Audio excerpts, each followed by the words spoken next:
Hi friends, కరివేపాకు పచ్చడండి.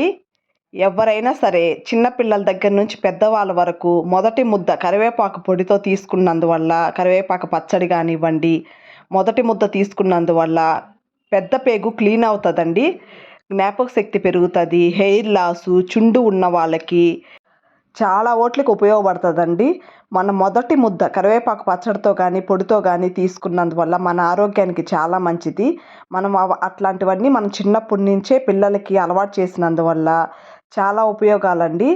పచ్చడి ఎలా తయారు చేయాలి, కరివేపాకు పచ్చడి, ఇది నేను మా అత్తయ్య దగ్గర నేర్చుకున్నానండి. చాలా బాగుంటుంది. మీరందరూ కూడా ట్రై చేయండి. ఫుల్ వీడియో కింద లింక్ ఇస్తాను. ఇంట్రెస్ట్ ఉన్న వాళ్ళు చూడండి. కొత్త వాళ్ళు ఎవరైనా నా ఛానల్ని చూస్తుంటే సబ్స్క్రైబ్ చేసి నన్ను సపోర్ట్ చేస్తారని ఆశిస్తున్నాను. ఈ వీడియో మీకు అందరికీ నచ్చిందనేసి అనుకుంటున్నాను. నచ్చిందంటే లైక్ చేయండి, షేర్ చేయండి, సబ్స్క్రైబ్ చేయండి. Thank you.